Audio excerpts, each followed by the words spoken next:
It's now time for our meditation, which will be delivered jointly by Karuna Gomez Mons and Aurora Michelle Galindo.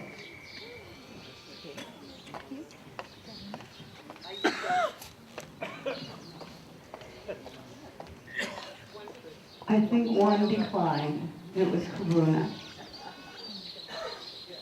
Thank you. Well, in the year 2000, I was here with all of you. Maybe some of you were not here, but I see faces who were here that time. And the lake was getting drier and drier. You know, right now, I mean, I want you to know that the lake is a living body, and it has its up and downs, and it's due to the rain and so many other factors. When we have a good season or we don't have a good season, I mean, there are so many factors that I don't want to go into them right now. But I came here with a group of friends to invite everybody to meditate on the abundance of the water in the lake. And we all thought of waves splashing the sidewalk of the old Pasada. Well, probably you saw that there was no beach. And I truly believe, even Jesus said, where two or more are together in my name, I'll be there. So we are too many today, and I hope we can all put our minds together so that we can focus and visualize our lake with lots of water. We need it more than ever now that we have our fishing project.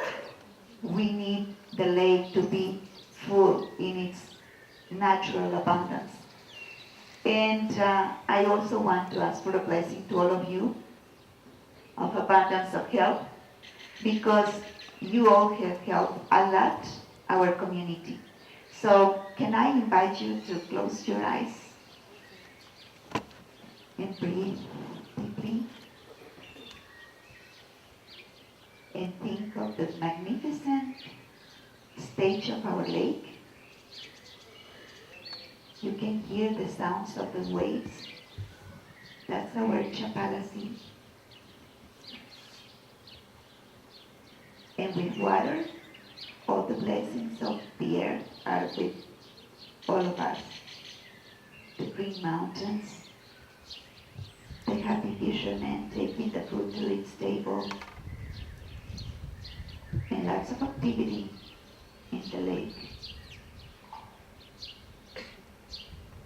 We can see the waves, we can hear the splash.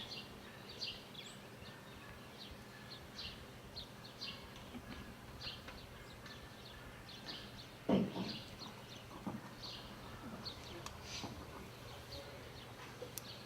On June the 1st, we're going to have a cleanup of the lake shore. So you all are invited. And at noon, we're going to have an indigenous ceremony with copal and all of that, and a dance. So I hope you join us too. Thank you. Thank you, Aurora. What time? What time on the From first? 10 till noon. At noon, it's going to be the ceremony. But 10 to clean? 10, at 10 o'clock in the morning, we will all gather in different points. We have lots of students, maybe you have seen them. Every year they come in November and in June. And we're going to start in different points on the lakeshore. But the ceremony will take place in this area at noon. See? Thank you. And from 10 to noon, we will be here working. Thank you. Today's presentation is called Coping with Loss. Judy Dykstra Brown and Tony Moriarty have just completed a book entitled Lessons from a Grief Diary, Rebuilding Your Life After the Death of a Loved One. In this book, Judy chronicles the triple challenge of dealing with the loss of her husband, learning to adjust to the culture of a foreign country, and finding ways to find the positive in most negative situations. Making use of his extensive research in the field of grief, as well as experience gained through years of counseling others going through the grief process, Tony comments on Judy's thoughts and actions. The book serves as a guide for any reader suffering from the loss of a family member or other loved one. Judy Dykstra Brown is an artist and writer who's lived in the Lake Chapala area for over 12 years. Dr. Tony Moriarty is a clinical psychologist who has worked in education, community, mental health, and private practice. Judy and Tony.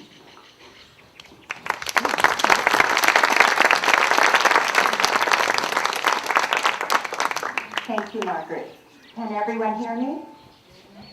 Okay. I'm actually reading part of the chapter that's midway through the book. It occurred after I had moved down to Mexico, about 8 months after the death of my husband. And it's, in talking to people and in getting people's reactions to what we've written, a lot of people are saying that, it isn't just a book about death. And I know for a fact a lot of people stayed away today because they said they're talking about death. It's not at all what we're talking about. We're talking about life and how life is something that goes on and death is part of the process. This is a bit of a different slant on the subject. Hunting bear. In death, the neighbor's cat looked exactly like Anubis, the jackal death god of the Egyptians. It lay in the pool on its side, perfectly horizontal, its legs straight and stiff. But as I drew nearer, I saw the red collar with the red aluminum identification tag attached to it and knew that it was my own cat floating in the pool. I felt the whale start deep inside, ripping its way out to explode from my lungs. Luis must have heard it from the front of the house because he descended the ladder and came running, paintbrush still in hand. "Senora, senora," he called, the only words he knew that I might understand. I was already running to the bodega at the bottom of the garden to get the long-handled pool net, but by the time I got back with it, Luis had lifted the cat from the water with a grass rake. They had been draining the pool to clean it, so the level was below the halfway mark, 2 feet deep, but still 3 feet up to the edge of the pool. There was no ladder. The cat who had been their cat lay on his side on top of the fieldstone wall which surrounded the pool, so that as I came up the little grass hill by the pool, he was at my eye level. I reached out and touched the familiar coat. Although I'd rubbed it hundreds of thousands of times in the past 14 years, the last time I felt him wet was the day he was born. When I pressed my face into his fur, as I was accustomed to do, a thin trickle of rose-tinged water came from his nostrils. His eyes were perfect almonds, showing mainly white, as though his pupils had risen up behind his eyelids in the death throes. Drowning was a horrible death for a cat. Wailing, my face so distorted that it actually hurt, I went once more to the bodega for a shovel. Finding 3, I carried them all to the dirt border that surrounded the lawn and began to dig.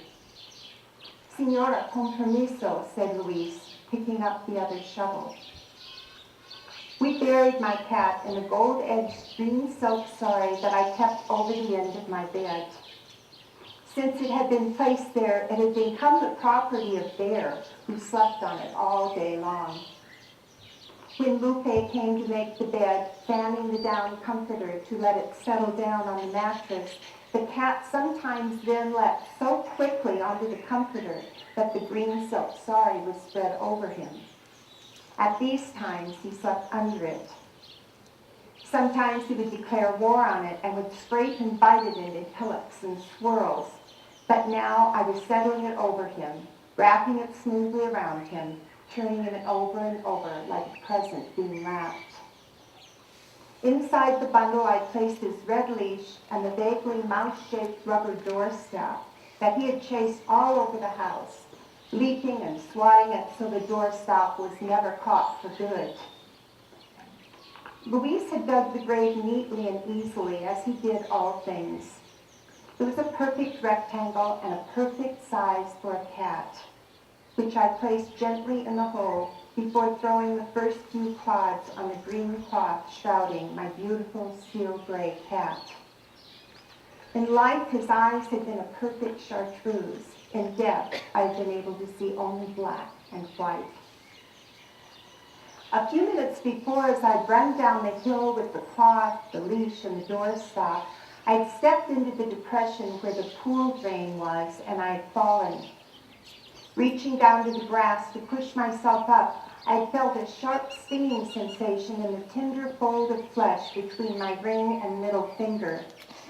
Lifting it up, I had seen that a leaf cutter ant was affixed to the flap of skin with his incisors. I had ripped off first the ant and then the pincers, pulling them out like dual thorns. It was so difficult for me to be graceful in the best of times, let alone at this time, which was one of the worst.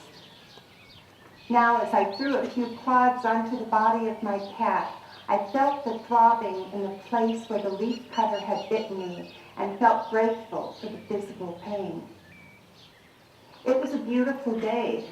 The sun was just beginning to get hot, and the shade was slowly retreating beneath my Virginia creeper canopy.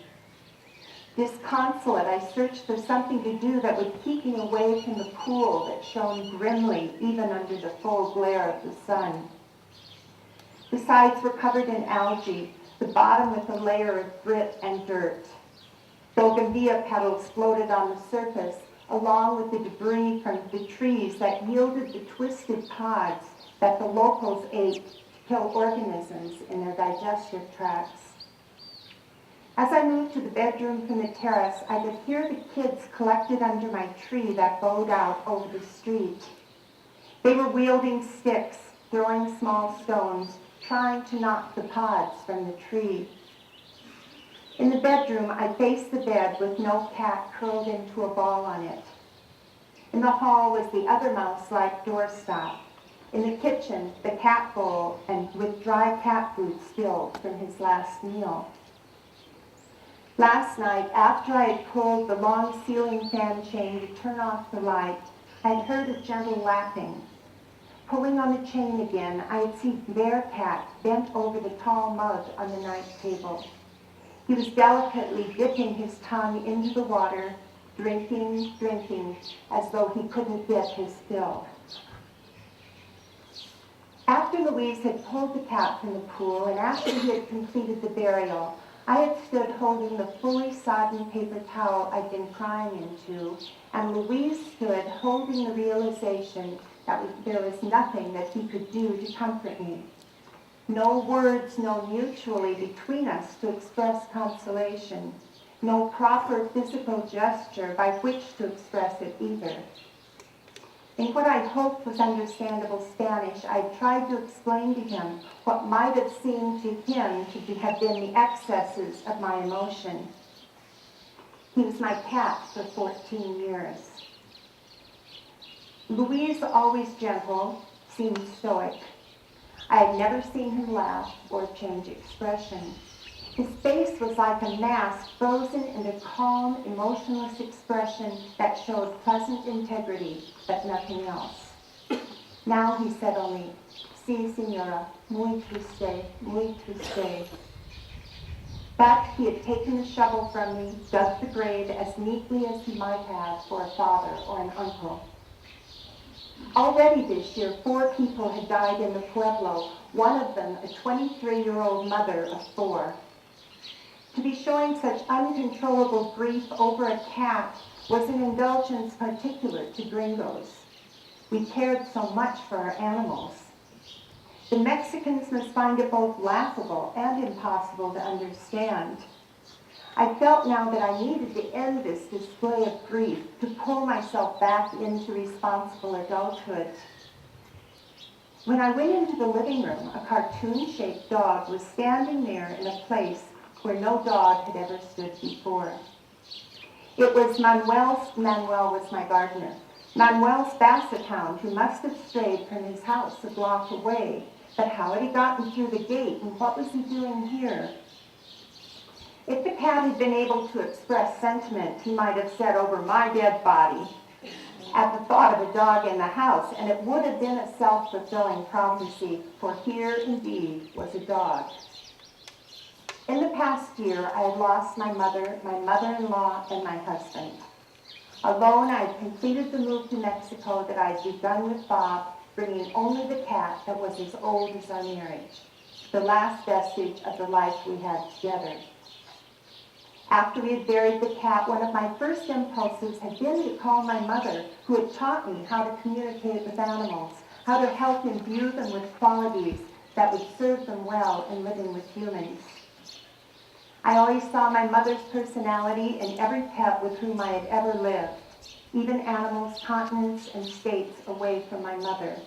For the hand with which I stroked and trained animals was my mother's hand passed down to me. Sometimes I felt like I could see into the soul of animals.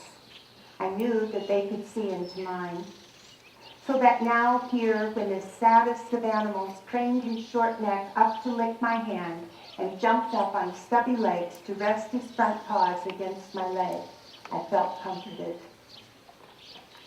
People had been trying to get me to take a dog since my first week here.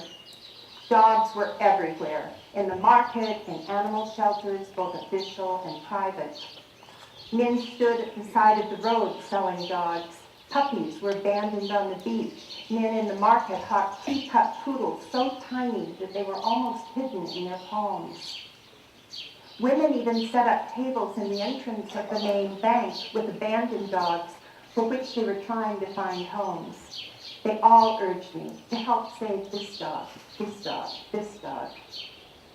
The Canadian contractor who had done the initial repairs on my house had told me I had to have a dog for security, as did my new contractor, Amiri, but I always said the same thing. In my house, cats rule. If I brought an intruder, a natural-born enemy, into this house, where did their cat have to go? There were walls around the house. If scared by a dog I brought into the house, he leapt to the top of the wall and escaped to the lot next door. There were feral dogs that might kill him. So for now, no dogs. But another part of me believed that if I were meant to have a dog, that it would come to me, as had happened with every pet I had ever had since living away from my mother. Bearcat had been one of 3 kittens born to a blue Bernese cat that had moved into our house in the Redwoods in Central California just days after I moved in. A starving, thin, feral cat, she allowed me to come closer and closer each day, until by the 5th day, she was sleeping curled up on the foot of my bed. This was in May. By July, she had had her 3 kittens. It had been a toss-up whether she or I was the reigning mother of those kittens. We kept them all. The basset hound had a collar with no tags, and I was sure it must belong to Manuel, since basset hounds were few and far between in Mexico. The dog had escaped before, but had never been to my house. True, I'd left the garage door open for Luis, who was painting the outside wall, but this dog had never entered the compound before, let alone my house. Still, it was comforting to touch any living animal, and it was hard not to interpret it as a sign. When the buzzer for the front gate rang, I lifted the intercom phone. It was Amiri, my Iranian painting contractor. When I answered the door, he could immediately tell something was wrong and asked, "Judy, what is wrong?" Again, I began to cry, telling him everything I'd been trying to convey to Luis. I watched him born. He came with me twice on trips to and from the United States.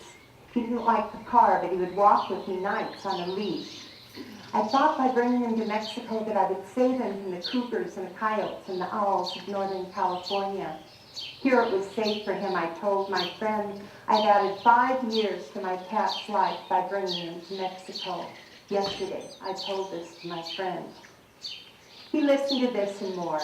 He listened for a very long time, and then he talked for a longer time. It is the hand of Allah working, Judy, that it was Luis who was with you when this happened. Suddenly, I remembered the awful truth.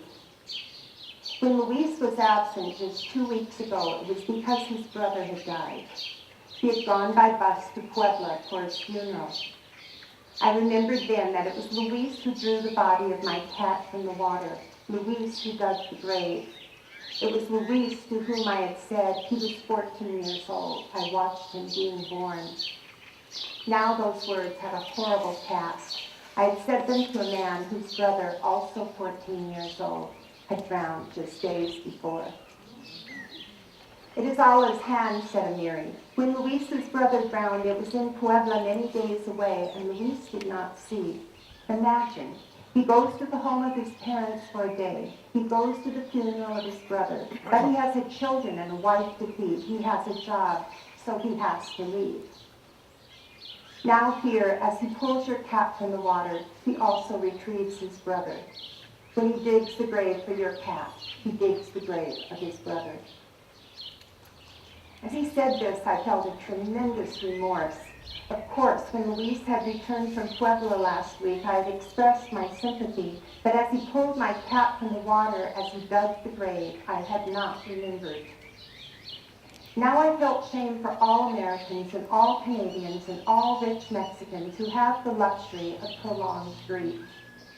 I felt ashamed that I could require assistance in my grief for my cat, when someone who has remained stoic in the similar death of his brother. As we had buried there, the church bells had begun to toll. I knew that this signaled the death of someone in the Pueblo, but in my heart they tolled for my cat. Now this shamed me, but it did not end my grieving. When we moved into the living room, I suddenly remembered the basset hound. It was gone, departing as it had entered through the open garage door. When I told Amiri about the dog, he immediately saw it as a sign. My husband was watching over me and had asked Allah to send some other creature to provide company and to protect me, he said. From outside the window, over the compound wall, we suddenly heard the very loud, raised voices of children. Was it wailing and shrieks for help, or was it laughter? We both listened, ready to run out if the analysis warranted it. I think they only play, said Amiri. 5 minutes later, the noises were much louder and much nearer. We could hear what sounded like a pack of dogs snarling, barking, and yelping, and the noise was right outside the window, inside the compound. We ran outside into the compound and around the side of the house, where 4 dogs were engaged in mortal combat. 3 of the dogs, large, medium-sized, and puppy, were attacking another dog that was shrieking and yelping in pain. As Amiri drove the attackers off, I called out soothingly to the dog they had been attacking, and it limped over to me. Blood was caked on his leg, and his nose seemed skinned. The longer hair on his rump seemed horribly matted. There was more blood on the side of his left flank. A rope was wound and knotted so tightly around the dog's neck that he was choking. It was then formed into a sort of halter tied around mid-body to the dog and trailing a few feet behind. Get something to cut the rope, demanded Amiri, and I ran to the kitchen for a knife. The dog cowered a little bit after we cut off the rope, but became friendly, tail wagging, very soon after I produced food and water. First he drank deeply, then he gobbled all of Bear's leftover food. Every time he swallowed, he seemed to choke a bit, as though his throat had been crushed by the rope. I went for the last packet of cat food in the box. I would have to go buy more, I thought, then realized, no, I wouldn't. The dog stayed for some time as Amiri and I talked. When we moved to the backyard, he moved with us, first pooping on the lawn, and then going to gently sniff at the ground where Bear was buried. As Amiri told me this must be my dog, I insisted that the dog belonged to someone and should be returned. No, said Amiri, you could offer the boy 20 pesos for the dog and he would sell it. They tie up dogs to watch them fight. You do not want to return the dog to that boy. He says it is his dog, but I don't think so. In the end, it was a moot point, as the dog seemed to have vanished from the yard. When Amiri left and I re-entered the house, however, the dog was sleeping on the rug in the bedroom. When I left to pay the electric bill and to go to the bank to get money to pay the painters, the dog left the house with me. When I returned 2 hours later, he was gone. I had a splitting headache, had all day, and so I lay down to nap. When I came back to consciousness, Lupe was at the foot of my bed. Lupe was my housekeeper. Amiri had found her. You must go to the Senora, he had said, and had explained about the cat. Senora, when I come to work in the morning, the cat says to me, alimentame, feed me, and I feed him. When Luis comes to work, the cat climbs onto the roof and bumps his head against Luis, so Luis pets him. When I arrive and Luis tells me about the cat, there are 2 tears on his face. Kitty is very special to you, is very special to us all. When I reminded Lupe about Luis's brother, she too was horrified. But like Amiri, she saw the hand of God in it. Your husband, he looked down and you see that you have me, you have Manuel to care for you, that he has no one. So he says, kitty, kitty, and kitty comes. But then he worries for you, so he sends you this dog to bark in the night and protect. Where is Kitty now? Asked Lupe. And so we went to examine the mound in the lower garden. As we did, we noticed a small movement behind the honeysuckle. It was, of course, the dog. It came out to greet us and, tail wagging, followed us into the house. Sometimes, I had told Amiri, very good small things happen as a result of catastrophically bad ones.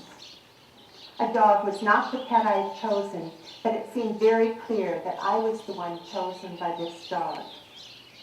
It had occurred to me a few years back, and now it occurred to me again, that sometimes you are acting out your own karma, but at other times you are a participant in the karma of some other living creature. This dog was here over the dead body of my beloved cat, but I'd leave the door open and see what happened. Thank you.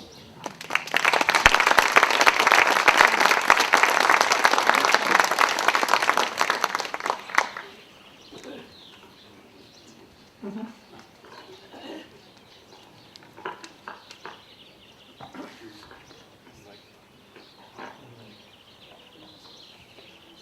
trying to turn mine on. I don't have an itch.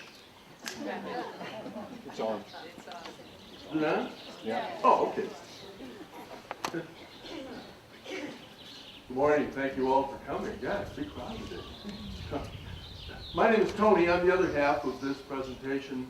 And my job, I think, is to, well, Judy never told me what my job was, so I just kind of made this up, is to try to make some sense out of what she is experiencing in the book that she had written and trying to look at it from a psychologist's perspective, so that in reading the book, what you might get, I hope, are some principles or some lessons, for lack of a better word, that might be applicable to everybody, whether you're dealing with grief yourself, or as much of our experience is as we get to this age, helping others through that experience.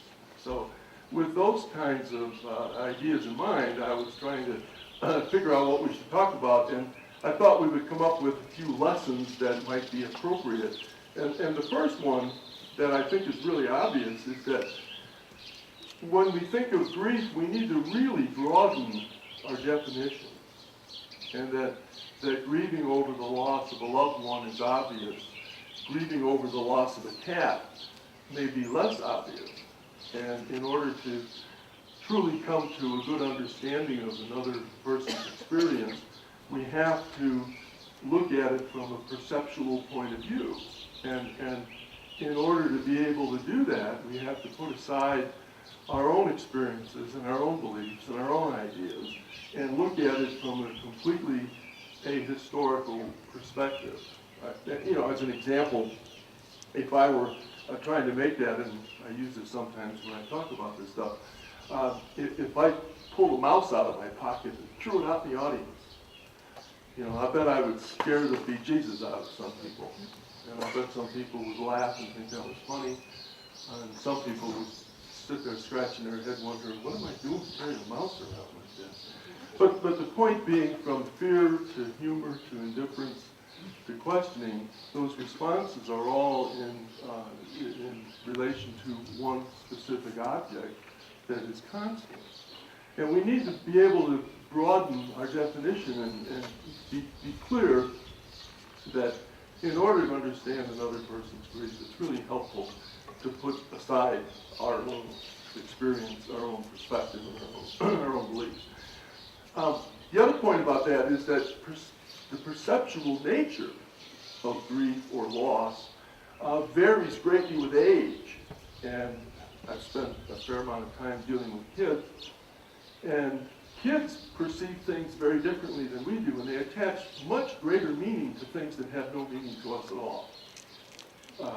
Or sometimes they get greatly attached to things that we don't want to have anything to do with in our lives. Case in point, I had a client who attempted suicide. She was 18 and had been in this tumultuous relationship for a long period of time, and her parents were just beside themselves.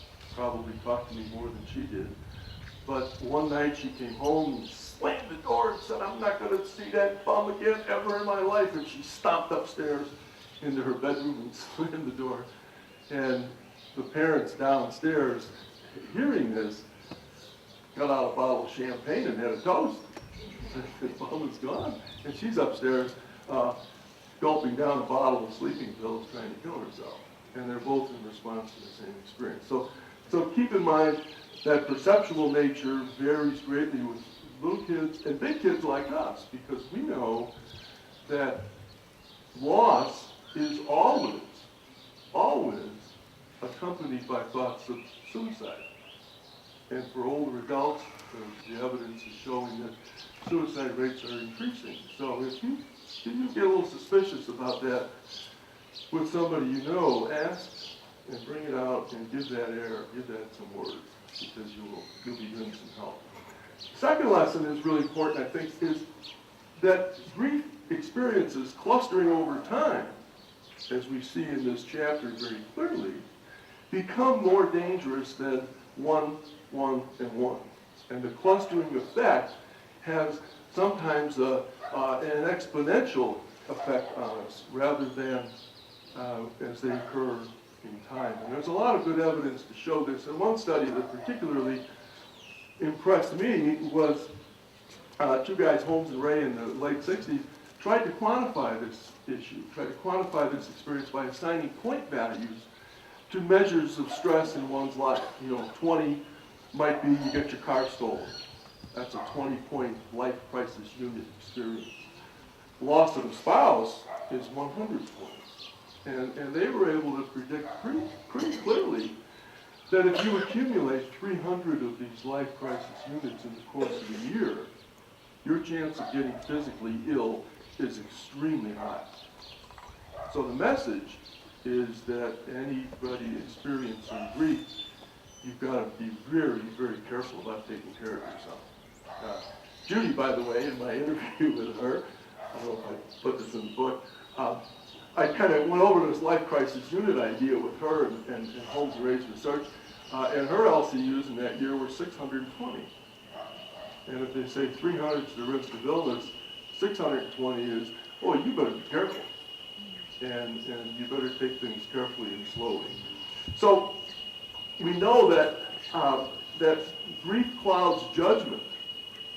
And we know that for yourself or for loved ones who are experiencing this kind of an issue, there are three things that are really, really, really important. The first one is to slow down.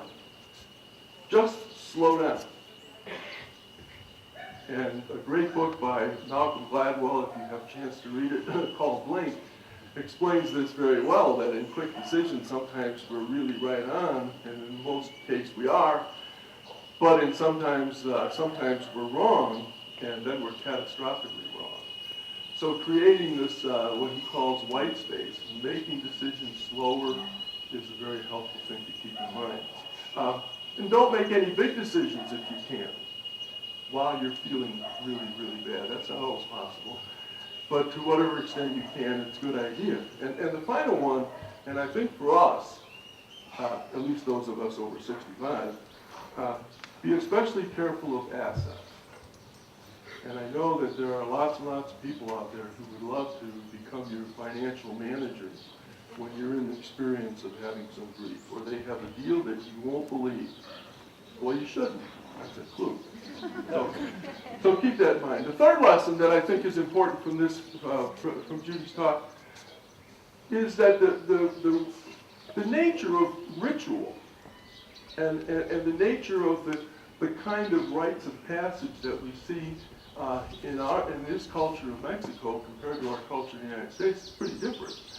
And in Mexico, there are many experiences that tend to create some structure around the grief experience as the beginning and end point.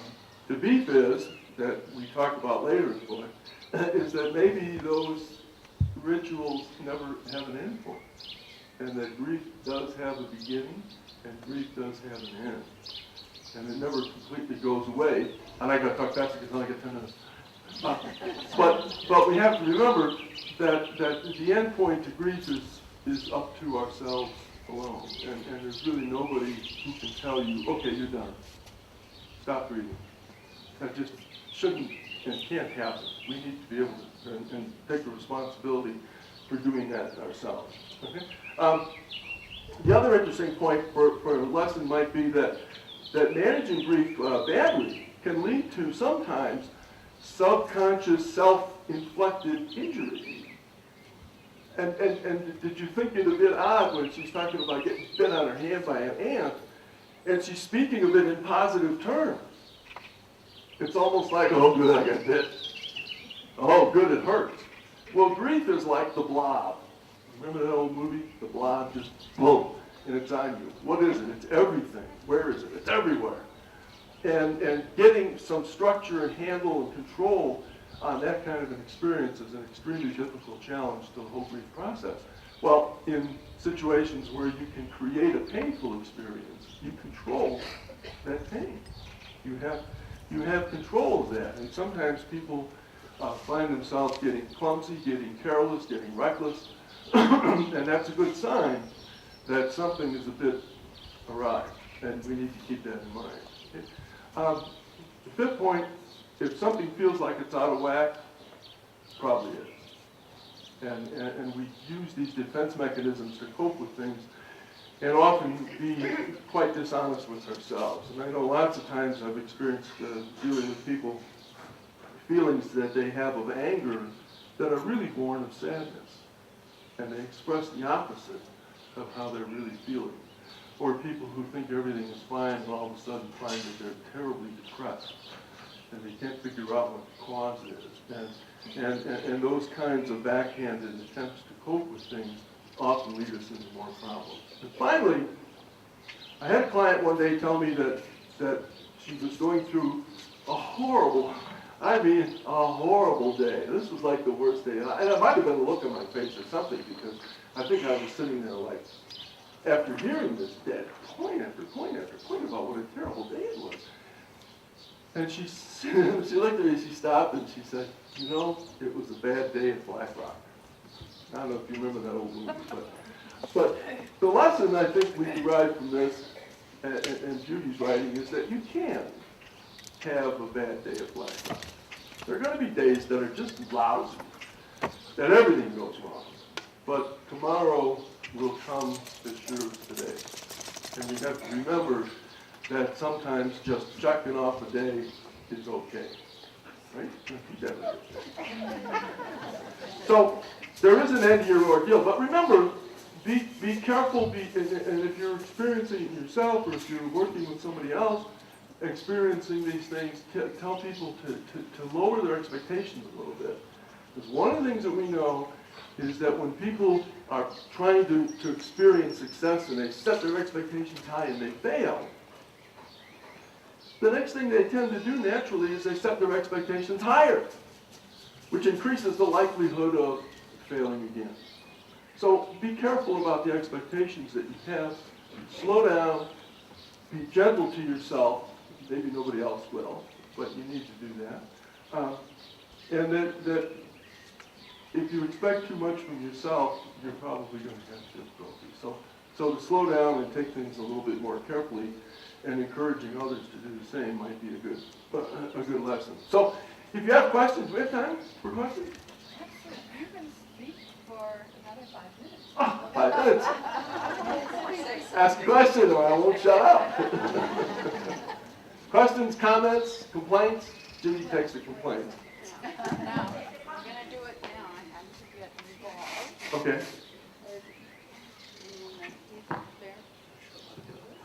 No, not on. Yeah. Well, No? if you have a question, raise your hand Here's and the someone mic. will bring you a microphone. We're starting here with Luna.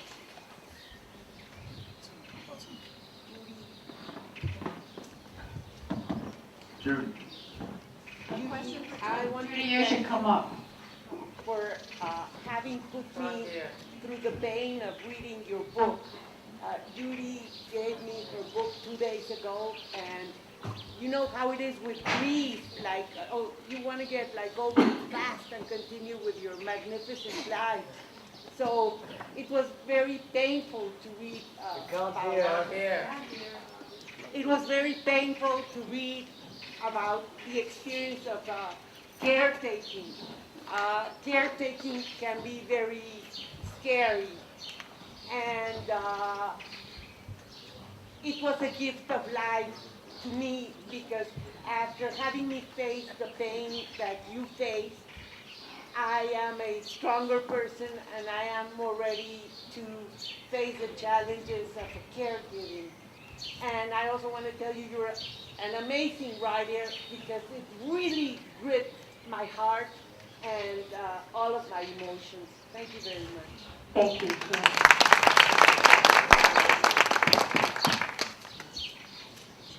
Yeah. I noticed in the few times that I've experienced death of loved ones around me that it seems like it's harder. Like my brother died, and then, I don't know, a month or two later, and my brother, didn't live anywhere near us, but I was close to him. But then later, we had to put our cat down. We had illness that couldn't be repaired. And Both of us my husband and I just couldn't manage that trauma. And did I love the cat more than my brother? No, that's ridiculous.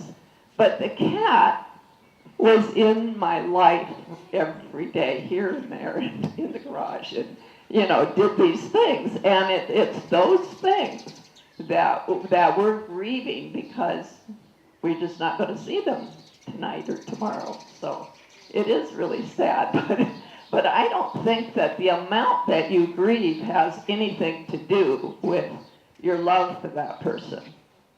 And kind of on a similar thing is when my mother died, she was comatose and had been for a long time. Well, as far as I was concerned, she was really dead to me as my mother when she went there.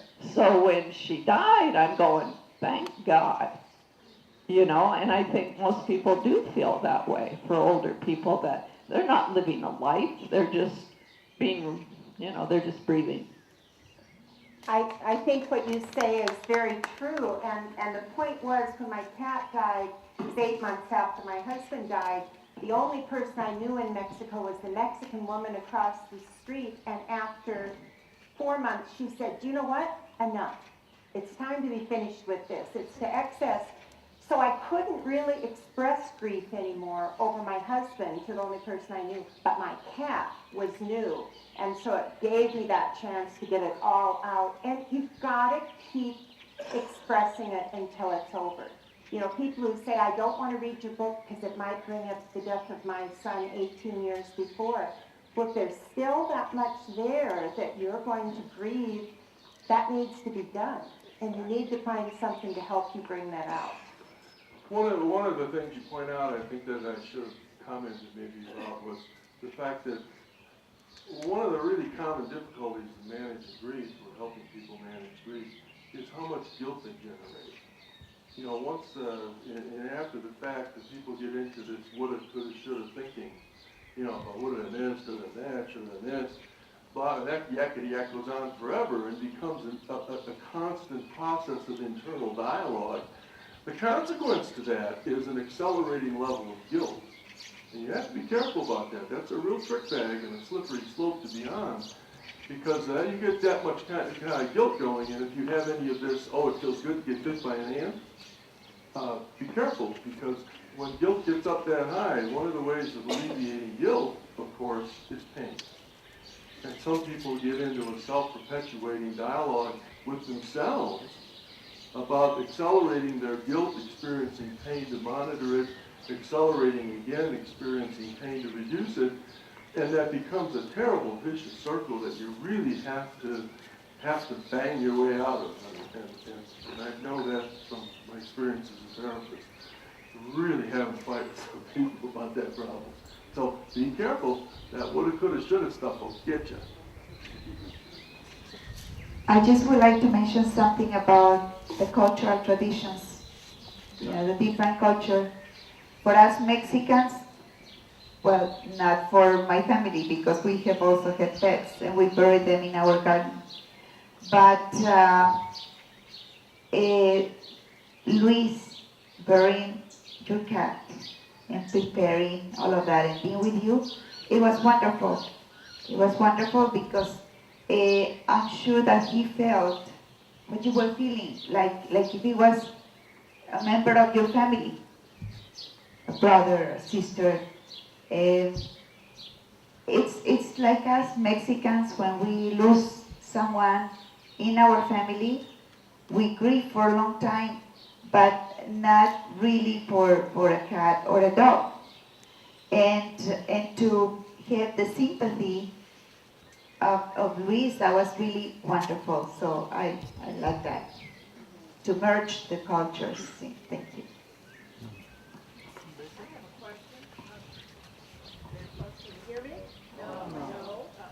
I think, let me give. Is this better? Yes.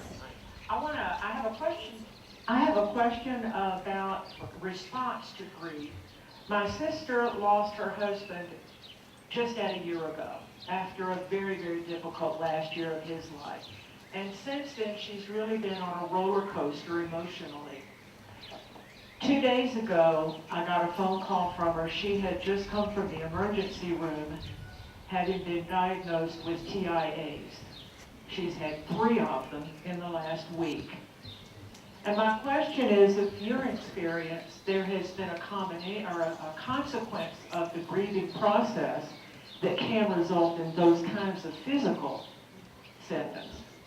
Yeah, that's exactly the point that Holmes and Ray made in that study. It was that the longer and harder you grieve, the tougher it is for you to avoid physical illness. The onset of illness is a very real consequence to grief. Oh, sure. Oh, gosh, yes. Yeah. So, you know, to say someone dies of a broken heart is not all that far from true. Questions? We have one over here. Oh, hi. Yes, I mean, I truly enjoyed the story about the cats. Myself, I had 3 cats in California. And when I was forced to come back to Mexico, you know, deportation, I left them in California. And I truly missed my cats because I had one that it was with me for 10 years, the other one for 8. And the latest, you know, that we picked up from the street, it was 4 years old. And they were like my kids, you know, because I had a commitment, you know, with my, you know, an agreement with my girlfriend, you know, not to have any kids, so they were our kids.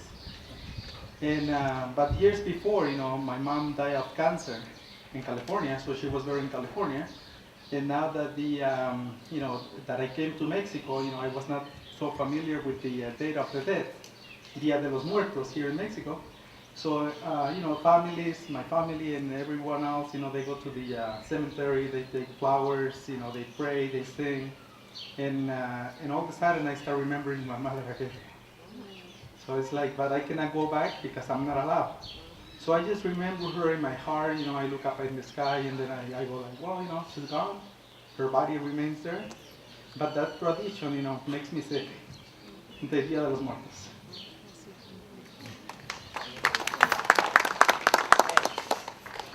In my experience of losing my husband and then my brother and then my mother in 23 months, I learned some things that I heard come up here this morning. One of the things that was very helpful to me was to understand that the tears we shed for grief, the chemical composition is toxic.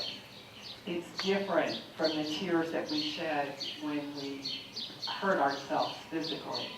And those toxins moving out of the body are a helpful part of the grief. Another thing I learned how to do was to calendar my grief. I set aside a certain time every day when I would address those feelings and those thoughts of the people I lost and cared about. My grief was cumulative, of course, as it is with all of us when we have multiple losses. But the processing of the relationship loss of each person came in tandem, and I can honestly say that I grieved for probably 7 years. The final thing I want to speak to is that my mother did die of a broken heart, and she did have TIAs, several of them, until one of them reversed her swallowing mechanism, and she refused to have any kind of a procedure, even a feeding tube, that would allow that to heal. It was her choice, and she was jubilant to come home and leave this plane with hospice in less than 2 weeks. Her grief of the loss of her son was that profound. And she was of an age group where she just didn't have the skills. She didn't have the skills. A good technique is a therapeutic technique for people dealing with grief, I found, or anxiety, is to block time. Say, okay, you've got 15 minutes from, and I try at my office, I say, okay, you have 10 minutes now, you have an anxiety attack, go. And they sit there looking at me like I just got off the bus from Jupiter or something. And I recognize that sometimes their attempt to control it and realizing they can't, in a backhanded way, enables them to control it. And I think that same thing applies to grief. It's okay, you grieve as hard as you can for 10 minutes. But 10 minutes is over, you're done. And that sometimes allows somebody to have that structure that can be very critical. We have time for just one more. I just want to share something with you. As some of you know, my wife died quite suddenly about 8 years ago. And of course it was a shock, and I went through various emotions of anger and feeling of loss and so on. But what I think is very important is to, if you really love that person, you honor her life, and you think about that, and you think, she really wouldn't want me to go on grieving, she'd want me to go on living. And I think you need to do that. In a paradoxical way, the more you love someone, the less you should grieve. I just wanted to share that. That's a great point. By the way, that's a born and raised Catholic from the south side of Chicago. I always thought it was kind of cool that we celebrated saints' feast days. And the feast day was the day they died. And that they'd celebrate that as a way of honoring their lives. And I think that's a great thing. By the way, if anybody has any other questions, I know we're out of time, we're going to go over to Eve's, right down the street here, or down the beach, or whatever it is. And then we got a couple books to sell if you want to buy one. And join you for lunch? Is there a table? Okay, thank you so very much. We all Tony's came. have used it or will use it. You know that. Thank you. I'd like to tell you what's on for next week. It's very special. It's Mother's Day. We're having 4 what I call memoirs. People are going to remember their mothers. Four of our group here, Rosemary Deneen, Jerissa McCarter, Arndt Thorkelson, and Michael Cook. An assorted group and very intense. I think you'll get a lot out of it. And so that will conclude our program. Remember to turn your cell phones back on and pick up your coffee cups and stack your chairs. Thanks for coming, and I do hope we'll see you next